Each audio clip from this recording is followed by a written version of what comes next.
Bapak Ibu rekan-rekan sekalian. Back Mas Ben mudah-mudahan bisa tercover dalam waktu 1 jam lebih sedikit lah ya, begitu.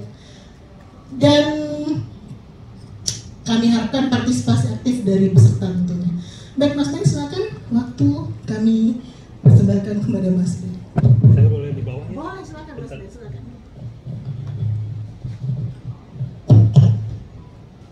Assalamualaikum warahmatullahi wabarakatuh. Selamat malam semuanya. Kali ini kita lagi ngapain ya? Kita lagi ngapain sih sekarang? Hah? Ya kalau saya nanya kita lagi ngapain sih? Jawabannya bersenang-senang ya. Gimana? Kita lagi ngapain sih? Bersenang-senang ya. Karena namanya bikin cerita anak itu nggak bisa yang terlalu pusing, rumit ya. Kita harus bersenang-senang. Itu saya selalu tanamkan di awal kalau kita ngadain pelatihan, workshop, penulisan cerita anak, kita nggak boleh kerum, nggak boleh tuh berkerut-kerut. Kita harus happy. Kenapa? Nanti ke bawah ke tulisan kita. Di sini ada yang suka nulis nggak sih? Atau semuanya suka nulis ya? Nulis status Facebook gitu. Nah biasanya kalau nulis itu apa yang pertama dipikirkan? Atau apa sih yang pertama dipikirkan kalau nulis? Apa? Momennya, apalagi ada momennya, masalahnya, apalagi rasa ya. Ya itu boleh ya, macam-macam. Tapi kalau kita mau nulis buku cerita anak, yang harus kita pikirkan pertama kali atau kita ingat banget itu ada pembacanya, ya, bahwa kita menulis untuk pembaca anak-anak ya. Itu sebabnya kalau teman-teman menulis harus ingat-ingat yang baca tulisan kita itu nanti anak-anak. Makanya jangan pakai bahasa yang susah-susah. Ibu menyampaikan diseminasi di keluarga hari ini. Apa itu diseminasi? Gitu kan? Nggak bisa. Terus bumi ini terdiri dari lava yang meletup pada zaman, wah, langsung ibu, aku takut baca buku. Nah, nggak bu, kan kita kayak gitu menakut-nakuti anak dengan tulisan kita yang rumit, ya. Kita harus have fun. Nah, sekarang kita akan tahu nih buku bacaan bermutu. Bermutu itu bukan bermuka tua ya, tapi adalah buku bacaan yang disukai anak-anak, memiliki beragam tema dan cerita, dan memiliki jenjang sesuai dengan kemampuan baca anak. Jadi sekali lagi kuncinya adalah disukai anak-anak. Ya, sekali lagi kita ingat target kita anak-anak. Beberapa karya paling nggak 11 atau berapa udah saya baca nih. Nah, kebanyakan menurut saya anak-anak akan bosen bacanya. Pertama dari teks ya, kedua nanti kalau di ilustrasi, saya nih nggak ada pak ilustrator sih ya. Jadi isinya tuh ceritanya nih dari awal sampai akhir ada anak bertanya pada bapaknya. Jadi isi cerita tuh anak bertanya ini dijawab sama ayah, anak bertanya ini sampai akhir. Oh begitu ayah. Udah selesai ceritanya, isinya anak bertanya sama ayahnya. Kata saya dalam hati, itu gambarnya gimana ya? Halaman 1 gambar anak, halaman 2 ayahnya menjawab, gambar 3 anaknya bertanya. Apa menariknya? Mau ilustrasinya kayak gitu, muka ayah, muka anak, muka ayah. Enggak kan? Nah kalau teman-teman kalau itu bayangin juga nih imajinasi, oh di dalam buku cerita itu kan ada anak joget, lompat, mungkin jatuh atau apa, kayak gitu buku cerita anak ya.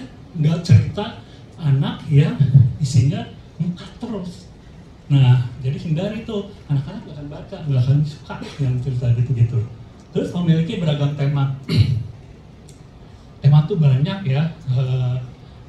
Tema itu bisa berisi pesan juga.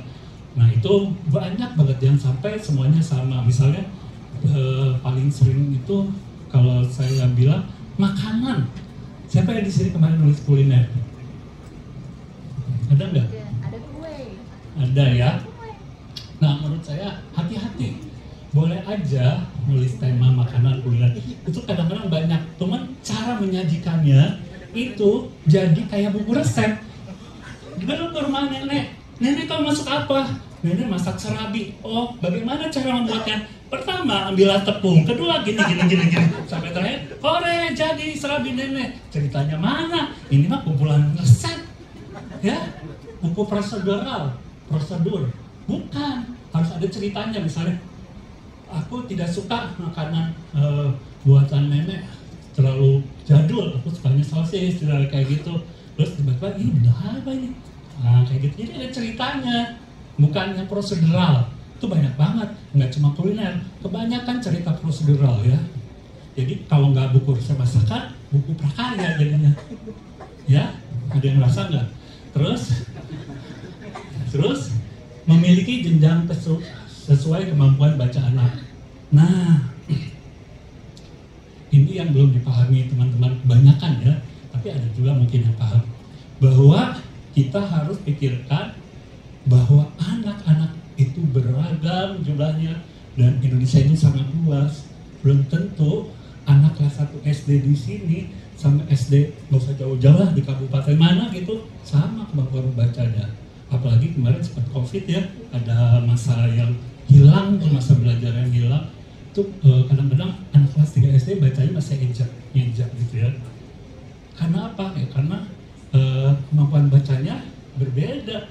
Kita nggak bisa mengelompokkan jenjang sebenarnya berdasarkan usia atau kelas, nggak bisa. Cuman kita nanti mau nggak mau kita membuat range ya, kisarannya. Itu bukan berarti harus gitu, tapi ini kita nanti jenjang membaca yang dibuat BSKAP itu adalah berdasarkan tingkat kemampuan membaca ya. Kemarin saya lihat B2 tapi satu kalimat mungkin lebih panjang daripada gerbong kereta Parahyangan ya, sampai 15 kata gitu ya. Saya bacanya aja ngos-ngosan, gimana anak-anak dia udah langsung habis satu botol minuman saking hausnya baca buku ya. Itu harus dipikirin. Makanya teman-teman kalau lagi nulis sambil dibaca. Saya sampai sekarang kalau nulis sambil dilafazkan gitu ya. Jadi saya Dita hari ini mengambil apa gitu ya. Nah itu kira-kira di situ udah cukup lah, kepanjang. Tapi kalau di perjenjangan ada jumlah kata maksimal, itu bisa jadi patokan. Nah, mengapa buku berjenjang? Karena kemampuan membaca anak-anak itu tadi udah dijelaskan juga berbeda ya. Udah bisa lihat dari usia, kelas. Buku berjenjang adalah buku yang berisikan materi teks, gambar, dan bahasa yang meningkat secara bertahap dari yang sederhana hingga lebih rumit sebagai tantangan membaca. Terus boleh nggak kita memasukkan kata-kata baru atau kata-kata yang tidak umum di dalam buku cerita? Boleh. Salah satu fungsi membaca adalah kita menambah kosakata, tapi jangan jumlahnya keterlaluan gitu ya. Kita boleh masukin nanti kasih glosarium atau kasih nanti belakangnya di halaman istilahnya sekedar info kayak gitu-gitu ya, di halaman terang padat kayak gitu. Boleh, tapi jumlahnya jangan mungkin 1, 2 gitu boleh. Kita membaca itu kan salah satu fungsinya adalah agar anak menambah jumlah kosakata yang dia pahami atau yang dia mengerti ya, gitu kita bisa. Nah, ini adalah perjenjangan yang oleh BSKAP sudah tentukan. Ini sekali lagi kita usia di sini bukan hal yang fix ya. Ini hanya semacam rentang usia ya, rata-rata kalau di Indonesia tuh kemudian segini gitu.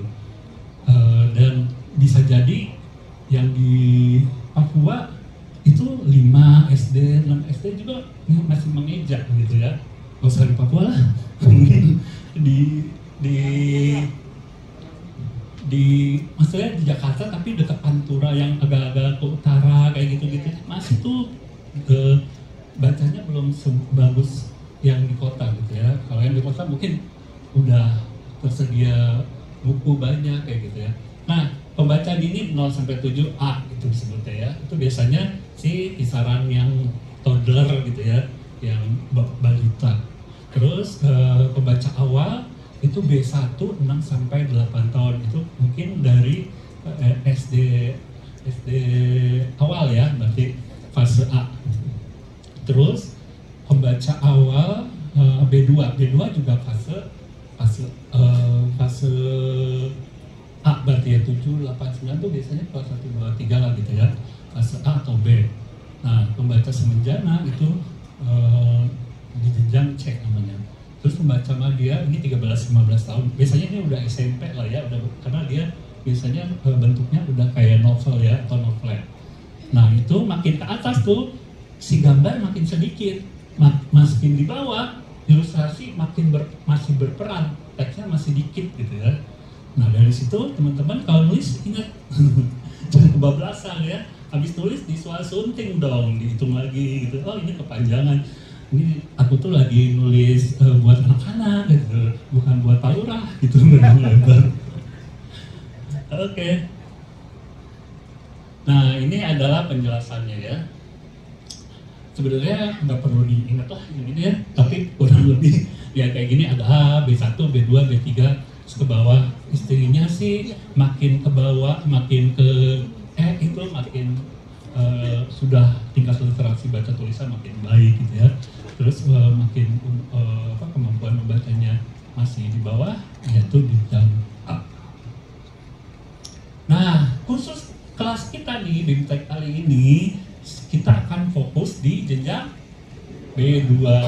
Ada apa aja nih yang harus kita highlight ya, harus kita perhatikan. Buku jenjang ini merupakan perancah atau scaffolding. Buku ini mengembangkan kemampuan baca, ini nggak usah di ini, tapi paling nggak teman-teman bisa tahu genre-genre yang ada di sini adalah prosa, fiksi, dan non-fiksi. Cuman kali ini kita akan buku non-teks atau buku cerita ya, bukan buku apakah boleh non-fiksi? Boleh, tapi naratif non-fiksi. Jadi non-fiksi yang disampaikan dengan gaya bercerita ya. Jadi harus ada alur. Terus materi buku untuk jenjang B2 mengangkat tema itu dia yang boleh kita tulis ya. Tapi kalau kita sekarang sebenarnya bisa menulis cerita keseharian ya, sehari-hari itu kayak yang banyak teman-teman tulis, bisa menulis fabel karena anak-anak suka dengan tokoh binatang ya, dan kita juga bisa menulis atau merekonstruksi cerita rakyat ya. Kalau di teman-teman di sini di Jambi ada cerita rakyat yang terkenal, kita tulis ulang atau tokohnya kita ambil, kita tulis universe-nya aja tapi alurnya kita bikin ya. Kalau Sikabayan itu udah tokohnya Jawa Barat, siapapun boleh nulis pakai tokoh Kabayan asal ceritanya lucu gitu ya. Nah kayak gitu. Mungkin kalau di Jambi ada nggak ya? Kalau di Sumatera itu yang saya tahu yang boleh dipakai itu lebah Malang ya. Terus si pahit lidah yang gitu-gitu itu boleh dipakai siapapun gitu karena itu punya umum.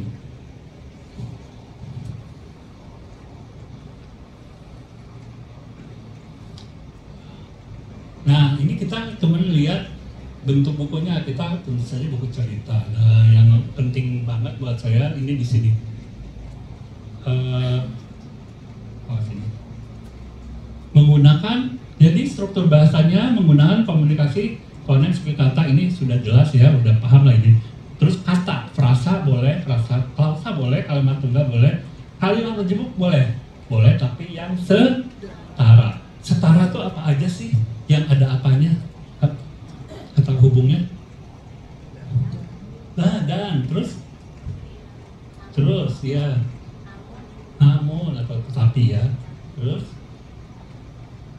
ya itulah pokoknya teman-teman udah tahu ya. Jadi diingat kalimat majemuk setara.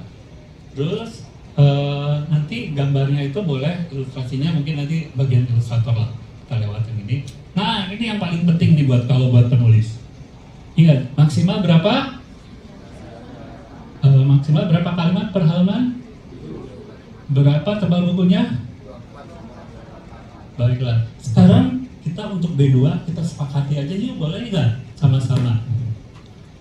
Ya, kita akan membuat 24. Soalnya 24 aja pasti teman-teman akan ya akan pusing lah gitu maksudnya. Ya, kalau 48 takutnya pulang dari sini pada tipes ya. Kita 24 aja deh. Ya, 24 halaman. Nanti ada LK yang akan dibagikan teman-teman lembar kerjanya. Jadi tabelnya enak tuh, tinggal tinggal diisi ya segala macam. Dan kemudian font tidak terkait, ini nggak usah, itu aja sih yang paling penting, 9 kata per kalimat maksimal. Tapi jangan sampai boleh 9 kata, jeder setiap halaman 9 kata atau setiap kalimat, terus setiap halaman 7 kalimat gitu. Enggak, ya tetap kita mainkan dinamika ya. Kadang-kadang kita cuma 1 kata di 1 halaman boleh, 1 halaman boleh ya.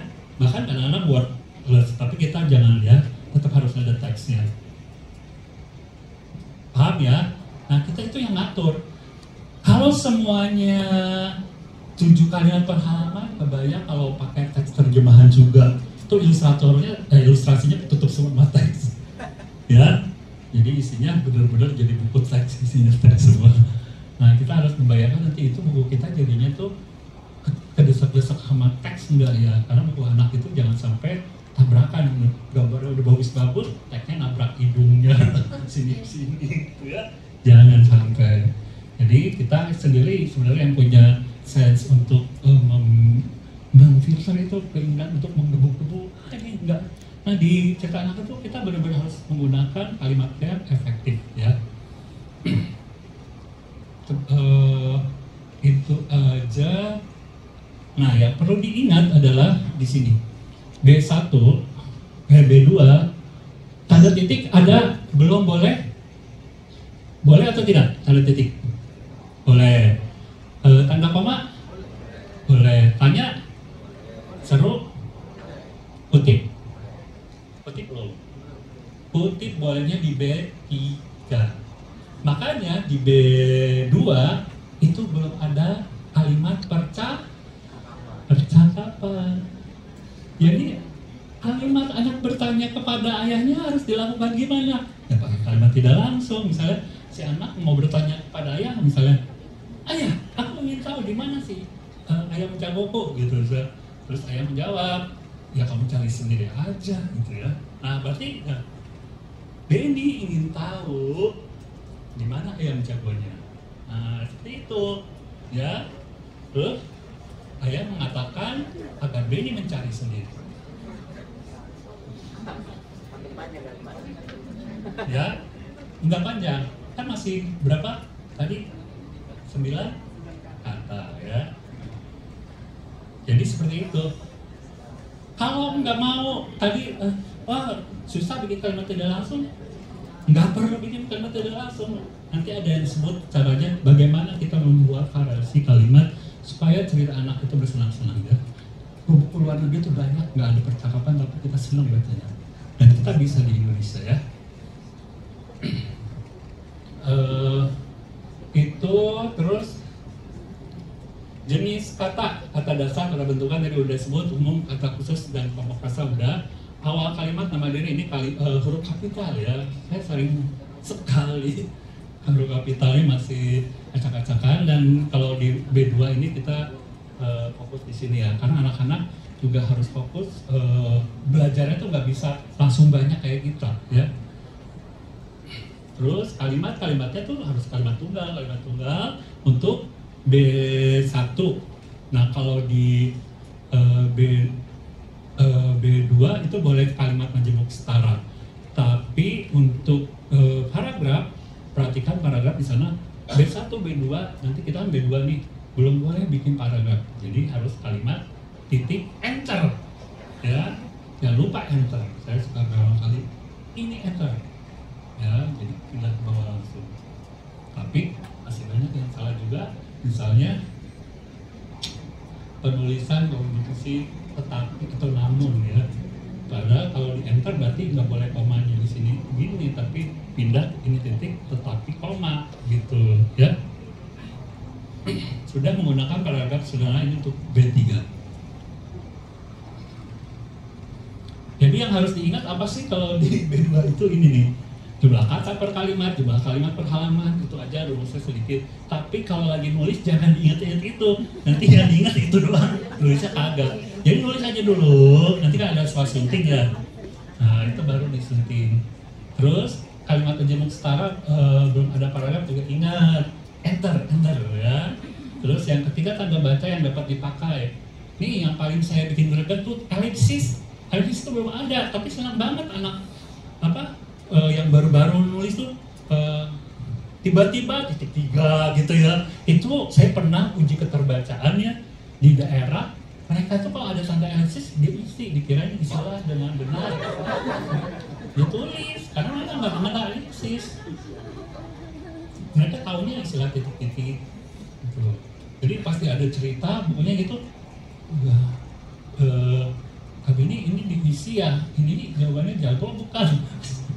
Gimana ya? Kok ketawa gimana? Ya saya bilang ya udah tulis aja selesai. Ya. Tapi yang salah ya penulisnya, kan harusnya dia tahu. Anak-anak belum bisa belajar tentang elipsis ya. Itu yang paling sering ya.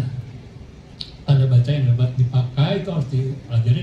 Cuma untuk rentang usia umurnya kira-kira ini untuk berapa? Kenapa? Ini buat teman-teman kalau nanti bikin tokoh, kira-kira usianya ya segitu. Ya, jadi kenapa sih harus segitu? Untuk peers, anak-anak itu lebih suka kalau tokohnya sebaya. Kenapa dulu saya bikin kecil-kecil punya karya? Mungkin ada yang tahu ya. Itu bukunya meledak ya, Sri Ijati, banyak lah yang lulusan kecil-kecil punya karya. Ya, karena saya waktu konsep sama Mas Ali Mahir itu bikin bahwa anak-anak lebih suka penulisnya sama, yang diceritain anak seumuran dia, bahasanya lebih jadi kayak gitulah peers yang sepantaran bahasa Indonesia. Jadi bisa mengambil tokohnya ya seumuran segitu lagi. Tadi jenjang B2 berapa? 7, 9 ya. Kira-kira berarti kelas segitulah ya. Kira-kira tokoh-tokohnya. Apakah harus nulis tokohnya umur segitu? Enggak juga. Kalau mau tokohnya umurnya dewasa, jangan pakai manusia tapi ya pakai hewan boleh ya.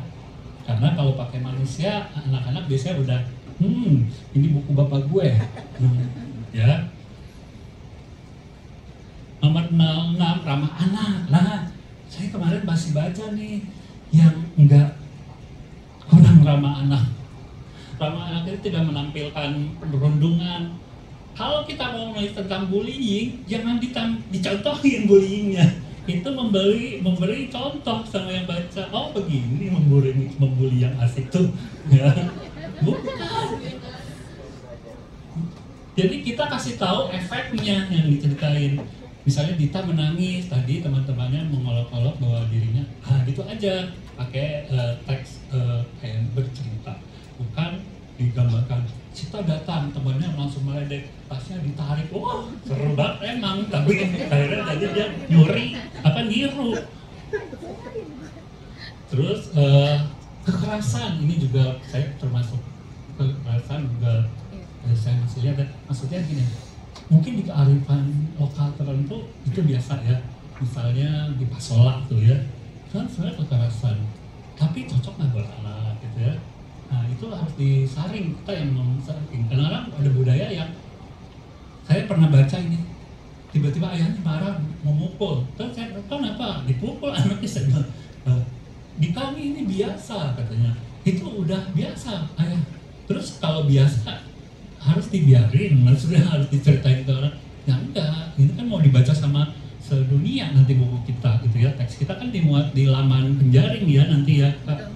Nah kalau udah sampai penjaring itu yang baca udah kira-kira itu di mana-mana bisa baca. Nah kita nggak bisa menampilkan walaupun itu kayak orang lokal, tapi itu tidak ramah anak.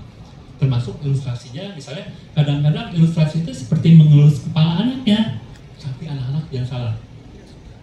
Dia nggak suka karena apa, kayak orang mau mukul dari belakang. Nah, jangan bikin adegan-adegan yang terlihat secara sudut pandang anak bisa berbeda ya. Politik ya udah pastilah. Merek brand ini juga masih teman-teman udah disebut, saya banyak dari mana baca. Kok nyebut-nyebut brand nggak boleh, itu udah pastilah. Terus kata-kata kasar ya, LGBT ya, non-Getsi, kita harus belajar Getsi. Getsi ada yang tahu nggak? Jadi Getsi itu kesetaraan gender, gender equality, terus D-nya disabilitas, terus sosial inklusi, udah tahu ya. Nah, ini udah tahu Getsi, berarti udah tahu lah cara nulis cerita. Itu kalau bisa diangkat justru ya, misalnya kalau main bikin cerita jangan tokohnya cowok semua atau cewek semua, mentang-mentang penulisnya cowok, nggak suka aku ada tokoh ceweknya, cowok semua. Tetap dipadu, yang namanya main apa, biasanya ada laki perempuan boleh aja gitu ya. Itu sekarang aja. Terus jangan sampai ceritanya ayahnya baca koran, ibunya memasak. Itu udah nggak gender equality, sekarang udah nggak kayak itu. Ayah-ayah sekarang nggak baca koran, siapa yang kemarin dia nulis baca koran? Ya? Sekarang ibu-ibunya juga udah main laptop, udah main apa gitu ya. Ayahnya juga ada yang masak ya, jauh-jauh malah ya kalau masak itu. Terus apalagi sih gender equality banyak, pokoknya yang kita selalu stereotyping, oh ini hanya bisa lakukan perempuan, oh ini hanya bisa lakukan, itu hindari, nggak boleh ya, biasa aja ya, kecuali terkait dengan ibadah kayak gitu, ya itu mah emang udah dari sananya. Tapi yang berhubungan dengan bermain, kegiatan, aktivitas yang sekarang pada faktanya ya nggak gitu ya. Itu harus perhatikan. Kalau disabilitas, kalau bisa munculkan karakter-karakter disabilitas. Disabilitas itu bukan hanya yang nggak ada kakinya, tunanetra enggak.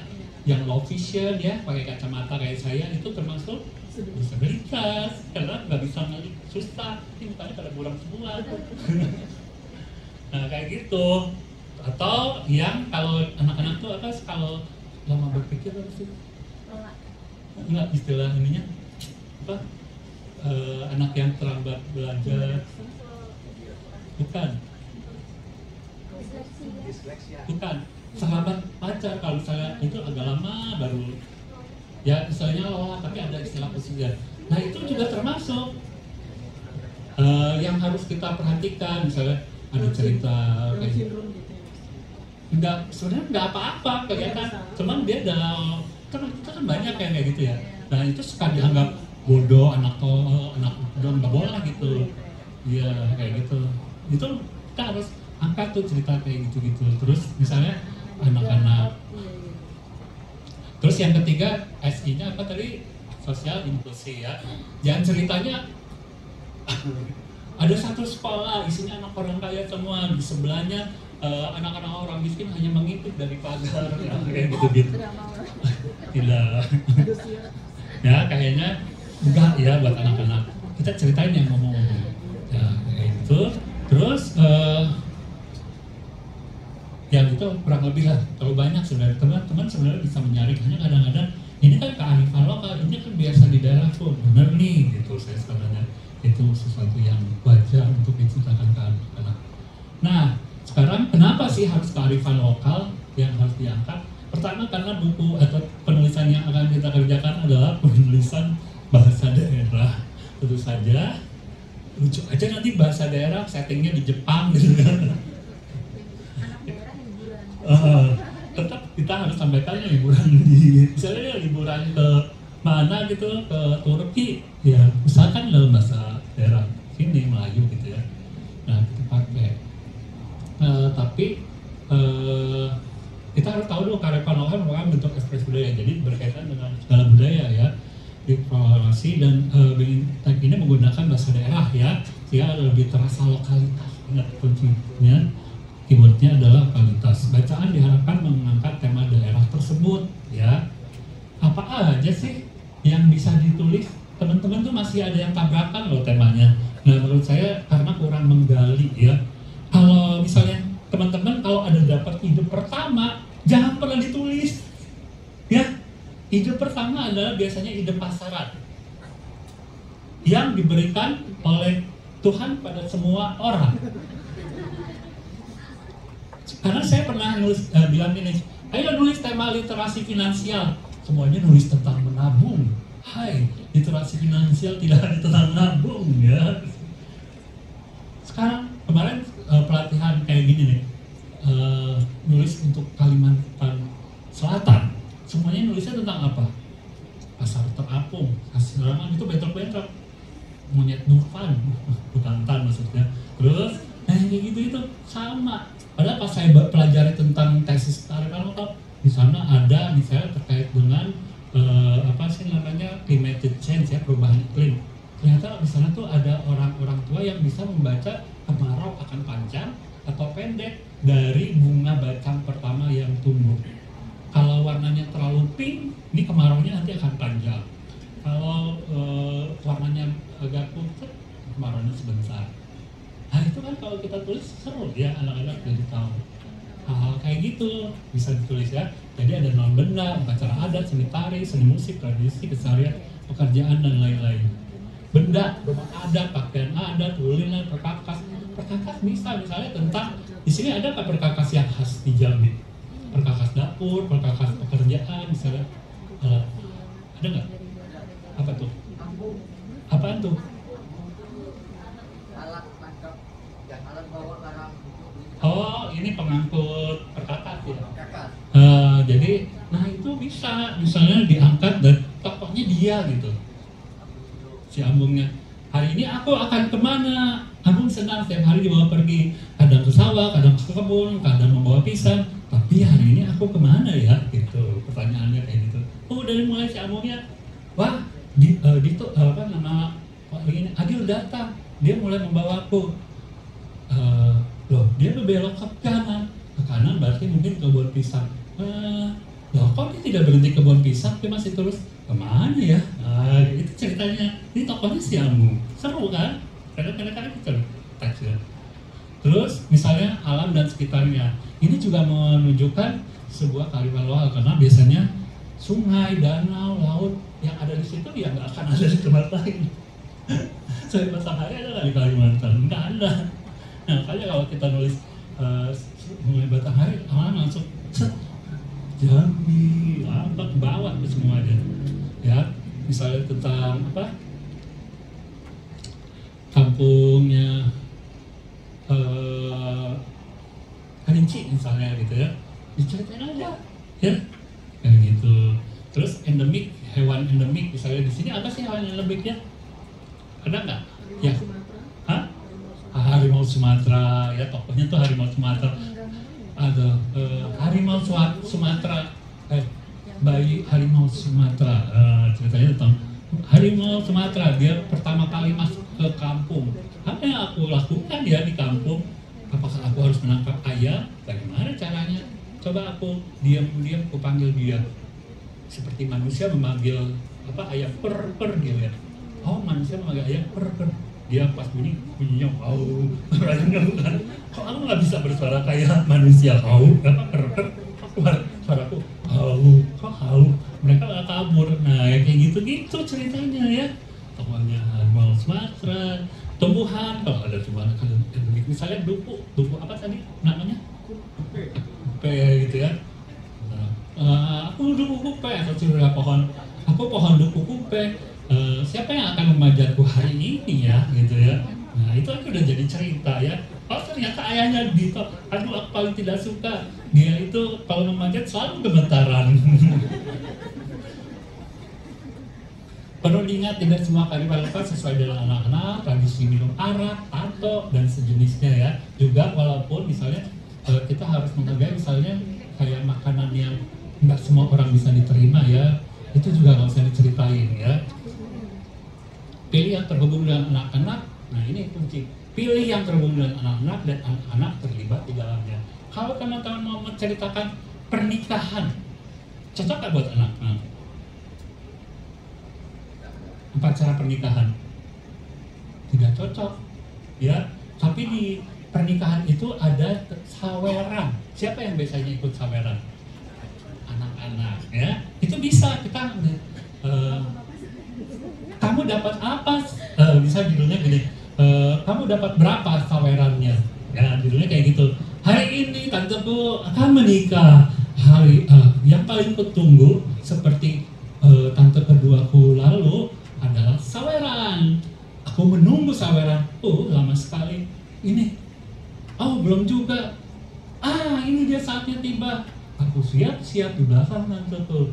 Ketika MC pembawa acara mulai menyaksikan saweran, aku berlari paling dulu, tapi ya kakiku tersangkut kabel, aku terjatuh.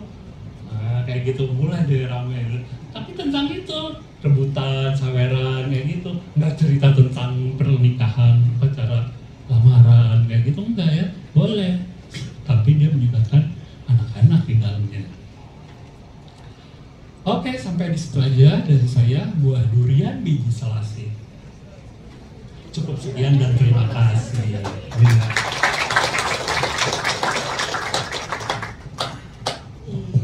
Terima kasih banyak Mas Benny. Boleh dong tepuk tangan sekali lagi. Iya. Malam ini saja sudah sangat cerah ya kita dibuat oleh Mas Benny ya, karena ternyata kita menjadi